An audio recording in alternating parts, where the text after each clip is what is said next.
Hi all, welcome to my channel థాటిక్ గర్. మీ అందరికీ థాటిక్ గర్ ఛానల్కి స్వాగతం.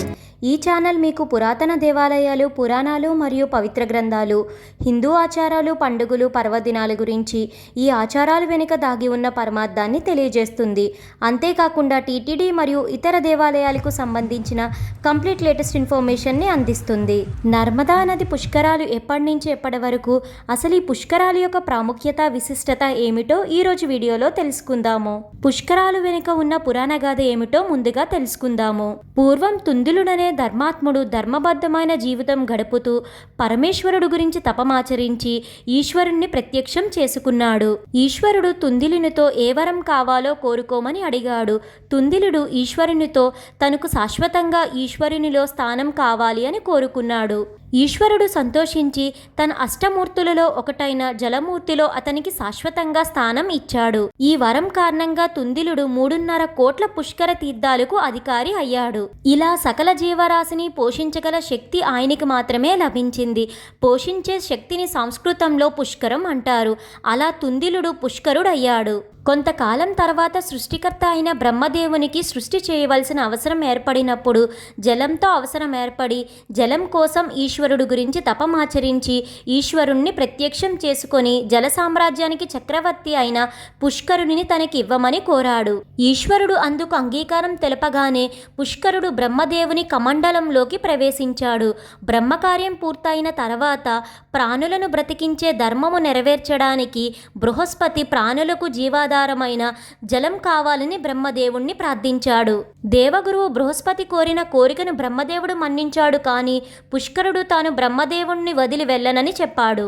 అప్పుడు సృష్టికర్త బ్రహ్మ బృహస్పతికి పుష్కరునికి కలిసి ఒక ఒప్పందాన్ని కుదిర్చారు. ఆ ఒప్పందం ప్రకారం గ్రహరూపంలో ఉన్న బృహస్పతి మేషం మొదలు 12 రాశులలో ప్రవేశించేటప్పుడు 12 రోజులు మిగిలిన కాలం సంవత్సరం అంతా మధ్యాహ్న సమయంలో 2 ముహూర్తాల సమయం పుష్కరుడు బృహస్పతితో ఉండాలని నిర్ణయించారు. ఆ సమయంలో సమస్త దేవతలు బృహస్పతి అధిపతిగా ఉన్న నదికి పుష్కరిణితో వస్తారు గనక పుష్కర కాలంలో నదీ స్నానం పుణ్యప్రదమని పురాణాలు చెప్తున్నాయి. అంటే బృహస్పతి రాశి మారినప్పుడే పుష్కరుడు ఆ నదిలోకి ప్రవేశిస్తాడు. పుష్కరుడు ఏ నదిలోకి ప్రవేశిస్తాడో ఆ నదికి పుష్కరాలు వస్తాయి. అందుకనే సంవత్సరానికో నదికి చప్పున పుష్కరాలు జరుగుతూ ఉంటాయి. 12 నదులకు ఒక్కో నదికి ఒక్కో ఏడాది పుష్కరాలు జరుగుతాయి. గత ఏడాది ముందు సంవత్సరం గంగా నదికి పుష్కరాలు జరిగాయి. ఈ 2024లో నర్మదా నదికి పుష్కరాలు జరగనున్నాయి. బృహస్పతి వృషభ రాశిలో ప్రవేశించినప్పటి నుంచి 12 రోజుల పాటు నర్మదా నదికి పుష్కరాలు జరుగుతాయి. ఈ సంవత్సరం మే 1 బుధవారం నుంచి మే 12 ఆదివారం వరకు నర్మదా నదికి పుష్కరాలు జరగనున్నాయి. ఇప్పుడు మనం నర్మదా నది పుష్కరాలు యొక్క పూర్తి వివరాలను తెలుసుకుందాము. భారతదేశంలో 12 పవిత్ర నదుల్లో ఒకటి నర్మదా నది. భారత్లోని పొడవాటి నదుల్లో 5వ స్థానంలో ఉంది నర్మదా నది. మహాశివుని 12 జ్యోతిర్లింగాలలో ఒకటి ఓంకారేశ్వర్. మధ్యప్రదేశ్లో నర్మదా నది తీరంలో కొలువయ్యాడు ఓంకారేశ్వరుడు. ఇక్కడున్న అమ్మవారు అన్నపూర్ణాదేవి. ఓంకారేశ్వర్లో నర్మదా నది తీరంలో అనేక ఘాట్లు నిర్మించారు. ఈ నది ప్రవాహం ఎప్పుడూ స్థిరంగా ఉంటుంది. నీరు కూడా చాలా స్వచ్ఛంగా ఉంటాయి. ఘాట్ల వద్ద నది లోతు ఎక్కువగా ఉండదు. భక్తులు సులభంగా స్నానాలు చేయుటకు అనుకూలంగా ఉంటుంది. ప్రధాన ఆలయానికి ఎదురుగా ఉన్న కోటి తీర్థ ఘాట్ అన్ని ఘాట్లలో అత్యంత ముఖ్యమైనది.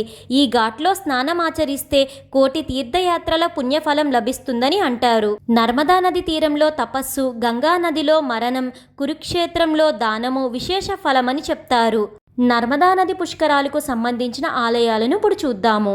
అమర్కంటక్ ఆలయం, ఓంకారేశ్వర్ ఆలయం, చౌసత్ యోగిని ఆలయం, చౌబీస్ అవతార్ ఆలయం, మహేశ్వర్ ఆలయం, నెమవర్ సిద్ధేశ్వర్ మందిర్ మరియు భోజ్పూర్ శివాలయం చాలా పురాతనమైనవి మరియు ప్రసిద్ధమైనవి.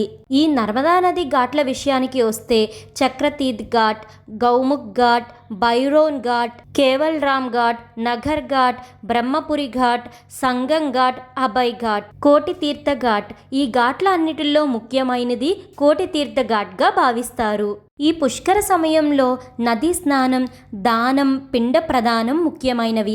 అయితే ఈ పుష్కర సమయంలో 12 రోజులు ఏ రోజు ఏ దానం చెయ్యాలనేది పురాణాల్లో స్పష్టంగా చెప్పబడింది. మొదటి రోజు బంగారం, వెండి, ధాన్యం, భూదానం చేస్తే ఈ లోకంలో సమస్త భోగాలు అనుభవించి మరణం అనంతరం స్వర్గానికి చేరుకుంటారని పురాణాల్లో చెప్పబడింది. రెండవ రోజు వస్త్రదానం, ఉప్పు దానం, రత్నదానం చేస్తే ఈ లోకంలో సంతోషంగా జీవితాన్ని గడిపి మరుజన్మలో సర్వభౌముడు అవుతాడని చెప్పబడింది. మూడవ రోజు బెల్లం, ఫలాలు దానం ఇస్తే సుఖవంతమైన జీవితాన్ని పొందుతారు. నాలుగవ రోజు నెయ్యి, నూనె, పాలు, తేనె దానం చేసిన వారు అనారోగ్య సమస్యల నుంచి బయటపడతారని, దీర్ఘాయుషును పొందుతారని చెప్పబడింది. ఐదవ రోజు ధాన్యం, గోదానం, హలం దానం ఇచ్చిన వారు ఇహలోకంలో భోగాలను అనుభవించి దేహం విడిచిన తర్వాత శివ సన్నిధిని చేరుతారని చెప్పబడింది. పుష్కర కాలంలో 6వ రోజు ఔషధ దానం, కర్పూర దానం, చందన దానం, కస్తూరి దానం చేస్తే ఆరోగ్యవంతులవుతారని చెప్పబడింది. 7వ రోజు గృహదానం, పీఠదానం, శయ్యదానం చేసిన వారు ఈ జన్మ మరుజన్మలో విలాసవంతమైన జీవితాన్ని పొందుతారని చెప్పబడింది. 8వ రోజు చందన దానం, కందమూలాల దానం, పుష్పమాల దానం చేసిన వారు సకల ఐశ్వర్యాలు పొందుతారని చెప్పబడింది. 9వ రోజు పిండ ప్రదానం, కంబలి దానం చేస్తే పుణ్యలోకాలు పొందుతారని చెప్పబడింది. పుష్కర సమయంలో 10వ రోజు కూరగాయలు, సాలగ్రామం, పుస్తకాలు దానం చేస్తే ఆరోగ్యం, ఆయుష్ పొందుతుందని చెప్పబడింది. 11వ రోజు గజదానం చేస్తే మరణం అనంతరం వైకుంఠంలో అడుగు పెడతారని చెప్పబడింది. 12వ రోజు పుష్కరాలలో ఆఖరి రోజు నువ్వులు దానం ఇస్తే సకల సమస్యల నుండి విముక్తి పొందుతారు. నర్మదా నది పుష్కరాలకి వెళ్లాలనుకున్న వాళ్ళు మధ్యప్రదేశ్ రాష్ట్రంలోని ఉజ్జయిని మహాక్షేత్రముకు వెళ్ళి అక్కడ మహాకాళేశ్వర జ్యోతిర్లింగ దర్శనము, మహాకాళి శక్తిపీఠమును, ఇతర దర్శనీయ ప్రదేశాలను వీక్షించి ఇక్కడ నుంచి అమరేశ్వర క్షేత్రముకు చేరుకొని ఓంకారేశ్వరుణ్ణి, అమరేశ్వరుణ్ణి సేవించుకొని నర్మదా నది పుష్కరాలు స్నానం ఆచరించవచ్చు. ఈ వీడియో మీకు ఎంతగానో ఉపయోగపడుతుందని అనుకుంటున్నాను. మీ సపోర్ట్ కోసం ఈ వీడియోని లైక్ చేసి షేర్ చేయండి. ఇలాంటి మరెన్నో వీడియోస్ కోసం థాటిగ్గర్ ఛానల్ని సబ్స్క్రైబ్ చేసి అక్కడే ఉన్న బెల్ ఐకాన్ని క్లిక్ చేయండి. ఓం నమో నారాయణాయ. Thank you for watching.